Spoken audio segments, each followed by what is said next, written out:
કોડીનાર નગરપાલિકામાં ભાજપની ભવ્ય જીત। કોડીનાર નગરપાલિકામાં તમામ 28 બેઠકો ઉપર ભાજપનો ભગવો લહેરાયો। કોડીનાર નગરપાલિકામાં ભાજપે ભવ્ય જીત મેળવી છે। તમામ 28 બેઠકો ઉપર ભાજપનો ભગવો લહેરાતા છેલ્લા 30 વર્ષથી કોડીનાર નગરપાલિકામાં ભારતીય જનતા પાર્ટીનું શાસન અને પૂર્વ સાંસદ દિનુભાઈ સોલંકી જૂથનો દબદબો યથાવત રહ્યો।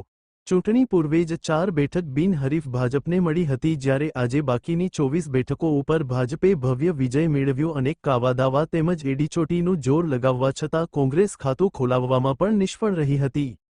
આ ચૂંટણીમાં કોંગ્રેસના મોટાભાગના ઉમેદવારો અને માત્ર 3 આંકડામાં જ મતો મળ્યા હતા, જેથી આગામી દિવસોમાં લગભગ મોટાભાગના કોંગ્રેસના ઉમેદવારોની ડિપોઝિટ ડૂલ થાય તેવી સ્થિતિનું પણ નિર્માણ થયું છે।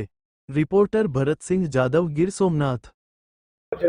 અજય પરમાર, કોડીનાર શહેર ભાજપ પ્રમુખ। છેલ્લા 30 વર્ષથી આપણા માનનીય પૂર્વ સાંસદ શ્રી દિનુભાઈ સોલંકીની આગેવાની હેઠળ નગરપાલિકા અને નગર પંચાયતની અંદર ભારતીય જનતા પાર્ટીનું શાસન છે। આ વખતે અમારા ઉમેદવારો 28 સીટ ઉપરથી લડતા હતા 7 વોર્ડની અંદર, અને તમામ ઉમેદવારોમાંથી 4 અમારા ઉમેદવાર બિનહરીફ થયા છે અને 24 ઉમેદવારોનો ભવ્ય વિજય થયો છે। આના પહેલા ગત ટર્મની અંદર તો 4 હજુ એ લોકો ટેકનિકલી ચૂંટણી જીતેલા હતા। આ વખતે એ લોકોની પણ લગભગ ડિપોઝિટ ડૂલ થાય એવી સ્થિતિનું નિર્માણ થઈ ગયું છે। 28 માંથી 20 ઉમેદવાર તો એવા છે કે એની ડિપોઝિટ ડૂલ થઈ ગયેલી છે, અને અમે આ ચૂંટણીની અંદર ભવ્ય વિજય મેળવેલો છે। કોંગ્રેસની હાર નિશ્ચિત જ હતી। બહારથી લોકો એ લોકોના બધા પ્રચારકો આવેલા હતા, બરાબર, અને એનો કોઈ ઇસ્યુ હતો જ નહીં કે કોંગ્રેસનું આમાં કોઈ નામ નિશાન જ નહોતું કે એ લોકો ચૂંટણી જીતે એવી કોઈ શક્યતાઓ જ હતી નહીં।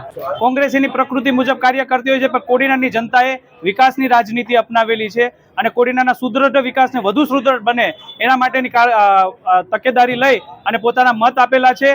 અને લોકોનો પોતાનો પૂરેપૂરો વિશ્વાસ અમારા પૂર્વ સાંસદ શ્રી દિનુભાઈ સોલંકીની આગેવાની હેઠળ હતો અને રહેશે, એ આ ચૂંટણી દરમિયાન સાબિત થઈ ગયું છે।